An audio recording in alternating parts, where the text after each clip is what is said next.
연약 감당, 시험 감당, 고난 감당, 연약 감당이라는 제목으로 말씀을 살펴보겠습니다. 오늘 본문의 말씀은 모든 관계의 기본인 부부 관계에 대한 말씀이에요. 남편들아 아내들아 이렇게 하면서 모든 관계의 기본이 부부입니다. 신랑과 신부가 만나서 가정을 이루고 그 가정이 또 모여서 교회를 이루고 이렇게 하는 거잖아요. 행복도 질병도 모두가 관계에서 시작이 됩니다.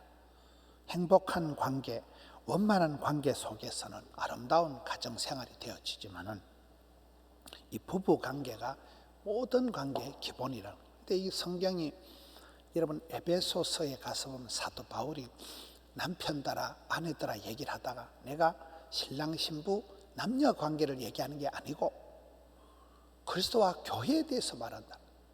그리스도께서 교회를 위하여 목숨을 주신 것 같이 남편들아 아내를 사랑해라.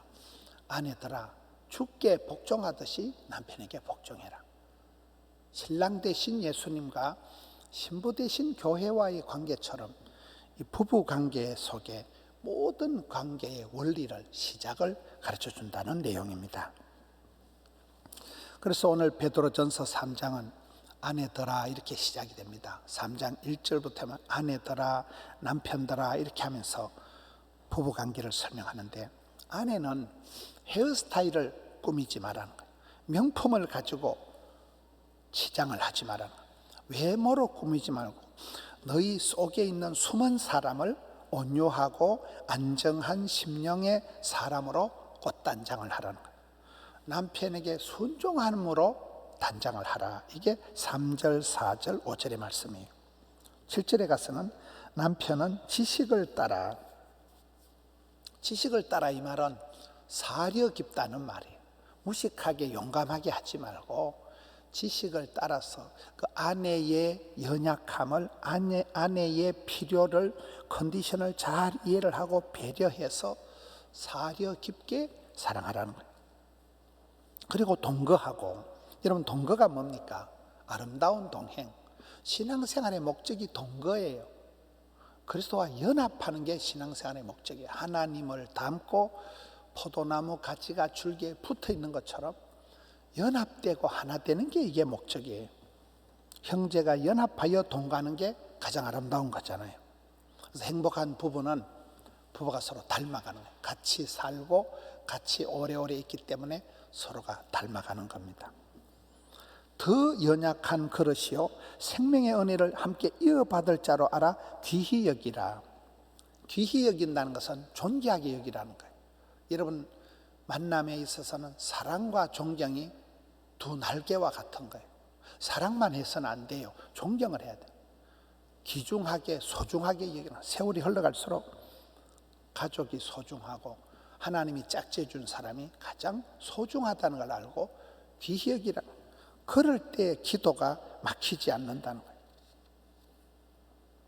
사도 바울은 에베소서 5장에서 오늘 본문은 베드로가 얘기한 것이고 사도 바울은 에베소서 5장에서 비슷한 말씀을 합니다. 아내들아 남편에게 복종하기를 주께 하듯 해라.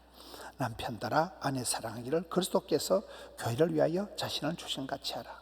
이 비밀이 크도다. 이 신랑 신부 부부 관계를 얘기하는 게 아니고 신랑 대신 예수님과 성도의 관계를 지금 설명한다는 거예요. 아내 사랑하기를 자신같이 하고 아내도 자기 남편을 존경하라. 이게 에베소서 5장 33절의 말씀입니다. 이 신랑 신부와의 부부와의 관계가 신랑 대신 예수님과 교회와의 관계하고 똑같다는 거예요. 나의 신앙생활, 가정생활이 같이 좀 흘러가는 거예요. 지식을 따라 무식하면 안 됩니다. 예수 그리스도를 아는 지식이 가장 고상한 거예요. 주님이 누구신가를 알아야 돼요. 하나님이 누구신가를 알아야 돼요. 그래서 사려 깊게 그 배우자의 필요를 알아야 된다. 우리가 주님의 말씀을 들을 때 주님 말씀에 민감해야 돼요. 주님의 본심, 주님의 뜻하심이 뭔가를 알아야 된다. 지식을 따라 사랑해야 된다. 무식하게 덮어놓고 하면 안 돼. 성경을 펴놓고 배워서 해야 된다. 동거하고 부부가 연합하여 동거하는 게 결혼의 목적입니다.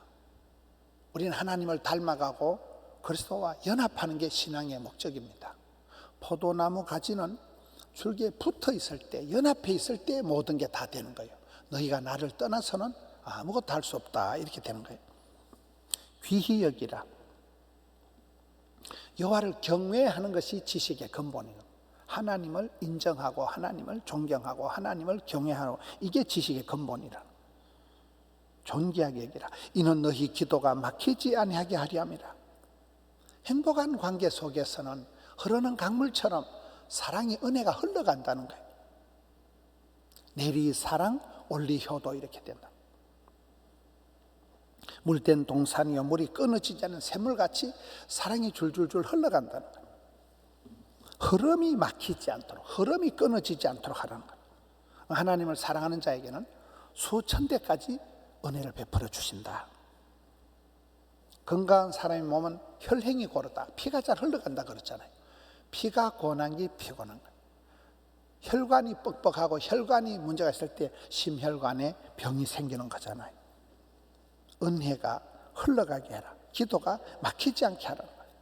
저는 오늘 말씀 중에도 그를 더 연약한 그릇인 줄 알아 귀히 여기라는 이 말씀 한 구절을 가지고 말씀을 살펴보려고 합니다.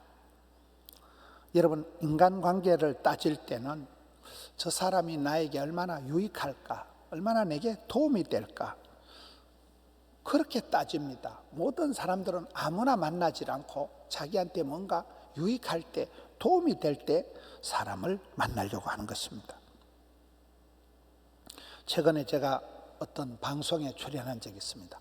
그 방송의 주제가 재혼은 이혼보다 힘들다, 뭐 이런 주제였어요. 한 5시간 이렇게 녹화를 하는데, 그게 출연진들이 이구동성으로 하는 말이 돈이 없으면 결혼도 힘들고 재혼도 힘들다는 거예요. 뭐니 해도 머니가 중요하다는 거예요. 사랑이고 나발이고 돈만 있으면 된다는 거예요. 돈이 없으면 아무것도 안 된다는 거예요. 야, 한 5시간 녹화를 하는데 이구동성으로 돈 타령을 하고 돈독이 올라가지고 돈 얘기를 하더라고요. 제가 그날 느낀 거는, 보통 사람들이 대부분 저렇게 물질 중심으로 살아가는구나. 보통 사람들이면 대부분 돈 때문에 환장을 하고, 돈 때문에 고생을 하고, 돈 때문에 싸우고, 돈 때문에 이혼을 하고, 돈 때문에, 돈이 없으면 결혼도 재혼도 힘들다는 거예요. 온통 돈 타령이에요. 목회자로서 아주 한계를 느끼면서 돈이 없어도 사랑만 있으면 된다는 거, 저 혼자 얘기를 하더라고요. 여러분, 사람들은 부자를 좋아합니다. 부자 되려고 노력을 합니다. 강한 사람을 부러워합니다. 노래를 못하는 사람은 노래 잘하는 사람을 좋아하고, 운동을 못하는 사람은 운동 잘하는 사람을 부러워합니다. 약한 거, 모자라는 거, 못하는 거는 미덕이 아니에요. 좋아하지 않습니다. 이 자본주의 세상이 무한 경쟁 시대에 약육 강식, 적자 생존, 연약한 사람은 설 자리가 없어요. 그런데 왜 성경은 연약한 자를 귀중히 여기고 사랑하라고 얘기할까요? 여러분, 역사를 보세요. 강한 자가 살아남을 것 같지만 그렇지가 않아요. 강한 자는 부러지고 약한 자가 오래 살아남더라고요. 여러분, 역사상 보면 덩치가 아주 큰 동물이 맘모스라고 있었어요. 아주 큰, 코끼리보다 더 큰 맘모스라는 덩치가 큰 짐승이 역사상 싹 사라져버린 거예요. 없습니다. 맹수 중에서도 가장 용맹한 게 호랑이 아니겠어요? 호랑이. 어릴 때 우리가 호랑이 얘기를 많이 듣고 자랐잖아요. 제일 무서운 동물이 호랑이에요. 근데 호랑이는 지금 세계에 멸종 위기에 빠진 동물이 호랑이입니다. 호랑이를 이제 쉽게 볼 수가 없어요. 멸종 위기에 빠진 거예요. 그런데 조그마한 참새는 세계 어디 가도 있어요. 이스라엘 가도 있고 아프리카 가도 있고 중국 가도 있고 이렇더라고요. 참새가 없는 데 가서 조그마한 참새는 바글바글해요. 이런 바퀴벌레가 어디라도 천지 빽가리가 바퀴벌레예요. 하잘 것 없는 그런 바퀴벌레는 세상 어디라도 있다는 거예요. 바퀴벌레가 나타날 때 여성들의 반응이 두 가지예요. 엄마 무서워 이러면 남편이 보호를 해줍니다. 괜찮다, 내가 커버한다, 딱 잡아줍니다. 근데 여자가 바퀴벌레 나타났을 때 그냥 한 방에 맨손으로 탁 때리잡았다, 난 그런 여자는 팔자 센 여자로 평생 그렇게 살아간다고 봐요. 개인적인 생각이에요. 여성이 사랑받고 귀염둥이 예쁜둥이 우리 자기 한국 도자기 이렇게 살아가야 되지, 뭔 쎄서 여자가 막 혼자 다 해결하면 계속 그런 식으로 살아가야 된다니까요. 지가 다 설거지하고 지가 다 해결하고 지가 바퀴벌레 때리잡고. 원리가 그렇다는 거예요. 강한 사람이 세상을 잘 살아가는 것 같지만은 그렇지가 않아요. 약한 사람을 하나님은 보호해 주시고 불쌍히 여겨 주시고 은혜를 베풀어 주신다는 거예요. 제가 직장생활 한 10년 정도 했습니다. 보건병원에 근무할 때 그때 유행하는 말이 가는 말이 험해야 오는 말이 곱다, 목소리 큰 놈이 최고다, 뭐 이런 말들이 있었습니다. 근데 세월이 이래 지나고 보면 그 보건병원을 설립한 분이 장기려 박사님이에요. 장기려 박사님은 키가 자그마한 분이에요. 장기려 박사님은 목소리가 작은 분이에요. 이렇게 말씀하실 때 보면 참 말씀을 잘 못하셔요. 말씀을 이렇게 유창하게 하시는 분이 아니에요. 그분이 북한에서 김일성이 주치의였습니다. 그분이 큰아들만 데리고 잠시 피난을 오셨는데 38선이 ጨ꺼져 버린 거예요. 그래서 사모님하고 둘째, 셋째는 북한에 있는 거예요. 근데 그 장기려 박사님은 평생을 재혼을 하지 않고 수절을 하고 그 보건병원의 옥탑방에 옥상에 혼자 사시면서 평생을 수절했다니까요. 재혼을 안 했습니다. 근데 북한에 남아있는 사모님은 재혼했다 하더라고요. 여자는 믿을 수가 없어요. 그 장기려 박사님은 말씀도 잘 못하시고 아담하신 분이에요. 근데 그분의 그 사랑, 그분의 그 사랑의 사도 이러거든요. 그분 때문에 보건병원이 만들어지고 그분 때문에 많은 의료인들이 자라면서 나도 장기려 박사님 같은 의사가 돼야 되겠다. 그렇죠. 막강한 강력한 카리스마를 가진 분이 장기려 박사님이 아니에요. 목소리도 작고 힘도 없고 재혼도 못한 분이 장기려 박사지만은 많은 사람들에게 저는 장기려 박사님이야말로 최고의 신랑, 최고의 남편이다 이렇게 생각을 합니다. 성경을 보면 하나님의 관심은 소자, 작은 아이, 빈자, 가난한 사람, 병자, 환자, 아픈 사람, 약한 사람, 연약한 사람에게 관심을 가지신 분이 우리 하나님이십니다. 여러분 성경을 보면 나그네를 대접하기를 힘써라. 고아와 가부의 하나님이시다. 이방인들, 외국인들을 홀대하지 마라. 이런 성경이 계속 나와요. 왜 그럴까요? 하나님께서 말씀하실 때 이스라엘 백성들아, 너희들이 옛날 옛적에 애굽에서 너희들이 바로 외국인이었다. 너희들이 나그네였지 않냐. 그러니 너희가 약한 사람, 없는 사람, 가난한 사람을 함부로 하지 말라는 거예요. 저는 집사람하고 살아가면서 여자가, 아내가 더 연약한 그릇이라는 걸 깨닫는데 한 30년 걸리더라고요. 그전에 제가 인정을 잘 안 했어요. 뭔 여자가 약하냐 이랬는데, 그런데 더 웃기는 거는 세월이 흘러갈수록 집사람이 연약한 그릇이 아니고 이게 훨씬 더 연약해 빠진 허접한 그릇이더라고요. 그걸 깨달았어요. 내가 아내를 보고 집사람이 연약하고 집사람이 좀 비실거린 줄 알았는데 이게 훨씬 더 허접한 골통이더라고요. 성경은 그걸 가르쳐요. 네가 나그네를, 고아와 가부를 함부로 하지 마라. 왜? 너도 옛날에 나그네였다. 너도 애굽에 있을 때는 떠내기였다는 거예요. 하나님의 마음은 항상 약한 자, 가난한 자, 고아와 가부를 돌보신다는 거예요. 강하고 교만한 사람은 대부분 하나님이 대적을 하십니다. 강하고 교만할 때는. 연약하니까 주여 도와주옵소서, 주여 살려주옵소서 기도하게 되고 하나님 은혜를 사모하게 되니까 하나님께서 불쌍히 여겨 주시는 겁니다. 로마서 5장에 보니까 우리가 아직 연약할 때에 기약대로 그리스도께서 경건하지 않은 자를 위하여 죽으셨도다.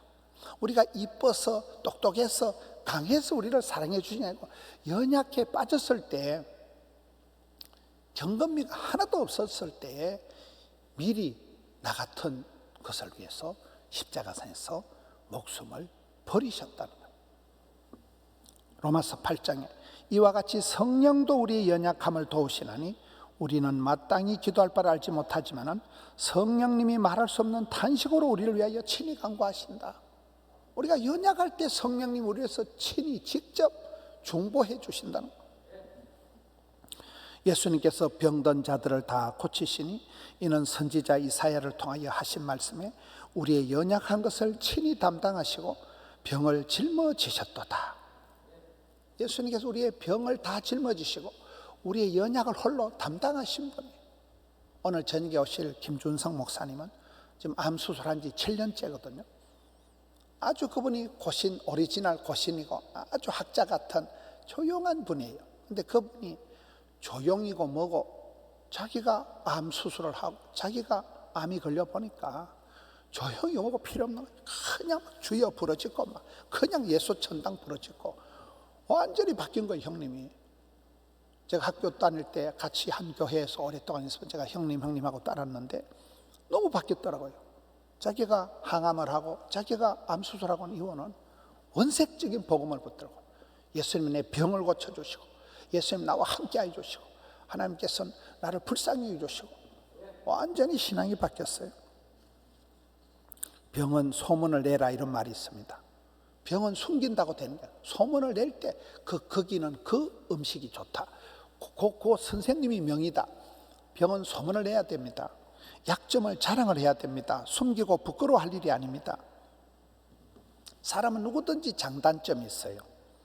그런데 자기가 장점이라고 얘기하는 게 장점이 아니고 그게 축복 같은 저주가 있다니까요. 흔히 장점은, 강점은 그 사람을 교만하게 만들어버리기 때문에 이게 축복 같은 저주가 된다는 거예요.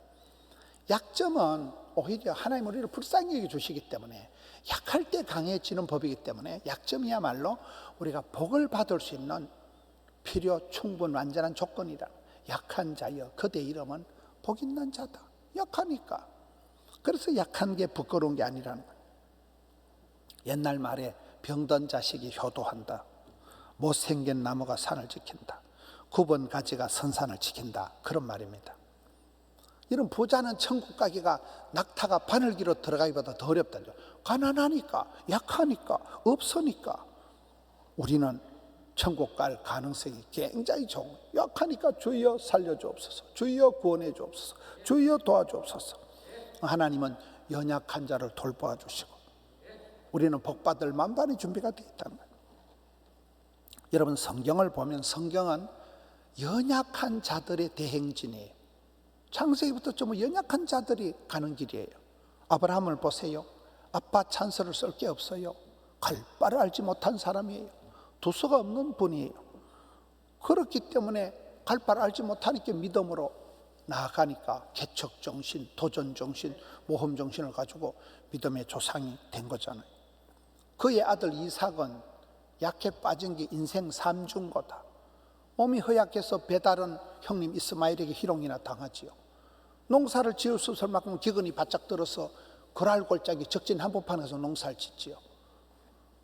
되는 게 하나도 없는 인생 3중고에 시달렸던 맨날 우물이나 뺏기고 싸울 힘도 하나 없었던 이삭이지만 하나님이 100배로 복을 주시는 거예요. 대충 복을 줬다가는 빚잔치가 안 되니까 100배로 복을 주고 눈동자같이 지켜주는 왜요? 깜빡 조는 순간 죽어버릴까 싶어서 눈을 떼지도 못하고 졸지도 주무시지도 않고 지켜주신다는 거예요. 약하니까 그렇게 보호받는 거잖아요. 성경에 사사기에 보면 기도원의 300용사가 나옵니다. 기도원을 하나님 부르실 때 한 8번이나 안 됩니다. 못합니다. 한 8번 자기를 부인하는 게 기도원입니다. 그 성경은 나는 가장 작은 자입니다. 나는 우리 집안에서 가장 작은 자입니다. 나는 안 됩니다. 못합니다. 이럴 때 하나님이 걱정하지 마라. 네가 잘나서 잘하는 게 아니고 하나님이 하시면 되는 것이지. 그래서 그 약해 빠진 기드온이 300용사의 대장으로 쓰임받는 거잖아요. 엘리야가 누굽니까? 구약 성경의 대표적인 엘리야는 우울증 환자예요. 여자한테 전화 한 통화 받고 그냥 까무러칩니다. 로뎀나 밑에 자살을 하려고 했던 멘탈이 아주 유리 멘탈이에요. 너무나 약한 그런 엘리야를 야고보서 5장 17절은 엘리야는 우리와 성정이 같은 사람이다. 여러분, 우리가 정신줄이 강한 사람이 별로 없어요. 우울증이 오고 심약 허약해 빠져가지고 밤에 잠을 못 자고, 그게 아주 정상입니다. 이런 밤에 막 대가리만 되면 잠이 쿨쿨 온다. 나는 그건 사람이 아니면이다. 그런 사람이 없어요. 다 불면에 시달리고 인생 죽을 지경. 맨날 고난주간. 그게 정상이라는 거예요.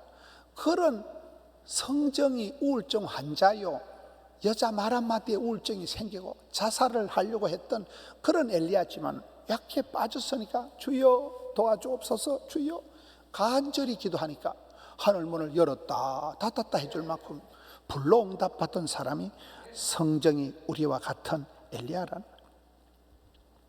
여러분, 신약 성경의 디모데는 비위가 약하고 병이 자주 걸리고 겁이 많고 소심병 환자고 혼혈하고 모든 악조건을 다 가지고 있는 디모데였지만 은혜 안에서 강해라. 주님 은혜 안에 있으면 그냥 강해진다. 하나님이 도와주신다. 하나님이 보디가드가 되어주신다. 그래서 그 허약해 빠진, 병약해 빠진 디모데가 최고의 리더십으로 쓰임받잖아요. 여러분, 그의 사부님 사도 바울은 나는 아예 약한 것을 자랑한다. 내가 약할 때 그리스도의 능력이 온전히 나타난다. 구약성에서 가장 존귀하게 쓰임받은 사람이 룻이란 여자인데, 룻이란 여자는 시어머니도 불쌍하고 시아버지가 돌아가셨어요. 아들 둘이 다 죽었으니까 남아있는 자기도 불쌍하고 다 과부여. 시어머니도 과부고 자기도 과부고.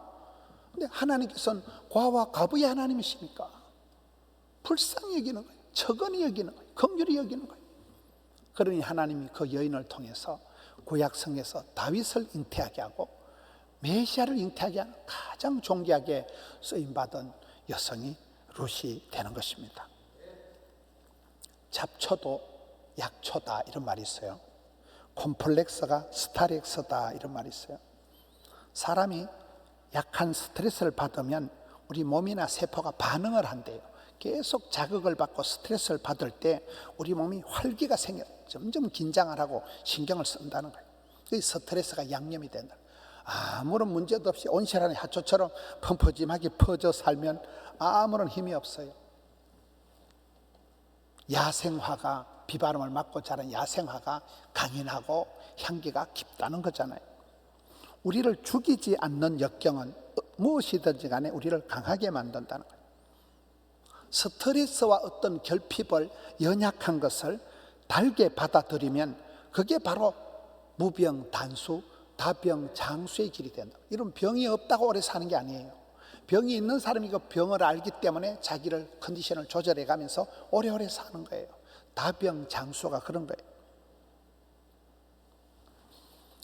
우리가 사람을 대할 때 약한 사람을 무시하고 연약한 사람을 무시하지 말라는 거예요. 연약한 사람을 긍휼히 여기고 귀중히 여기라는 거예요. 그럴 때 기도가 막히지 않는다는 거예요. 우리 예수님은 고운 모양도 풍채도 없었다. 연한 순과 같았다. 우리 예수님은 막 사자와 같이 용맹하게 오신 분이 아니고 세상 죄를 지고 가는 하나님의 어린 양이라. 말없이 그저 희생제물이 된 하나님의 어린 양에 불과했다니까요. 그분이 온 세상을 구원한 거잖아요.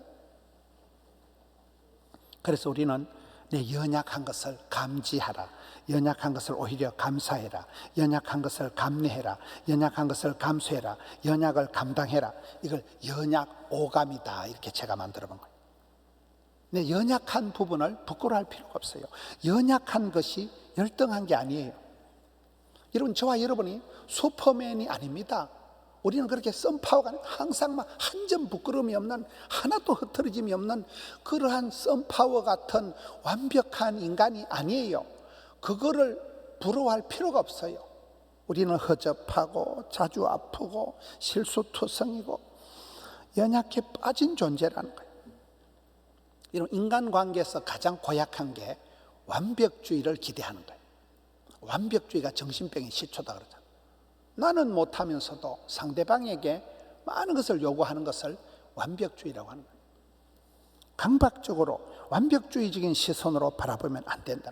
더 연약한 그릇으로 알고 귀중히 여기고 사랑하고 존경하라는 거예요. 저와 여러분은 무지하고 무능하지만 하나님이 다 오케이 하시는데, 하나님이 전능하시기 때문에 우리는 연약한 것을 부끄러워할 필요가 없는 거예요. 연약한 내 모습을 불안해할 필요가 없는 거예요. 우리는 슈퍼맨이 될 수도 없고 될 필요도 없는 거예요. 내 모습 이대로 나가면 되는 거예요. 연약한 게 오히려 축복의 조건이 된다는 거예요. 연약을 감지해라. 오히려 연약한 것을 감사해야 돼. 센 것들은, 강한 것들은 기도를 안 합니다. 하나님을 믿느니 내 팔뚝을 믿어라 이렇게 나가기 때문에 우리 연약하기 때문에 주여 도와주옵소서, 주여 살려주옵소서. 연약이 오히려 축복의 조건이 된다는 거예요. 연약을 감사해라. 연약을 감내해라. 연약한 존재들이 더 오래 산다니까요. 이런 태풍이 불 때 바람이 불어오면 큰 나무 가지는 꺾어지든지 뿌리째 뽑히든지 그렇습니다. 그런데 풀잎은 어떻게 될까요? 연약한 풀잎은 바람이 불면 싹 들어 눕습니다. 바람이 지나고 나면 싹 일어납니다. 연약한 풀잎이 꺾어지는 거 봤어요? 안 꺾어집니다. 뻣뻣한 나무 가지는 부러지든지 뿌리째 뽑히든지 날아가든지 하지요. 인생도 똑같습니다. 연약한 것을 감내해라, 감수해라, 감당해라. 저는 이 설교를 적으면서 연약을 감당하라 여기다가 지랄 총량의 법칙이라고 적었어요. 지랄 총량의 법칙이 있대요. 남편이, 배우자가, 아내가, 어떤 사람이 지랄을 떨어도 그것도 한철이라는 거예요. 어느 정도 되면 지랄도 못 떠나. 그러니까 그것도 감당을 하라는 거예요.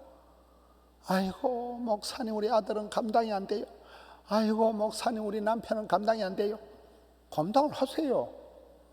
그것도요 한철. 저희 어머니 보니까 저희 어머니가 며느리 흉을 보고 막 이러시다가 그런 낙으로 살아가시는데 어느 날은 가보니까 더 이상 며느리 흉을 못 보시더라고. 아유 내가 막 힘이 하나 막 거의 다 살았어. 이제 힘도 없고 막 기도 다 빠지고 나니까 며느리 흉을 못 보시더라고. 차라리 며느리 막 흉을 보고 막 그때가 지랄 총량의 법칙이 있다니까요. 지랄도 감당하고 연약도 감당하고 부족도 감당하고 감당을 하면 돼요. 시험은 감당하고 환난은 벗어나고 고비는 넘어가고 문제는 해결합니다. 여러분 내가 주여 제가 한번 해보겠습니다 하면 감당을 하려고 하면 자생력이 생기고 문제 해결 능력이 생기고 주도적인 인생이 되잖아요. 연약을 감당하자는 거예요.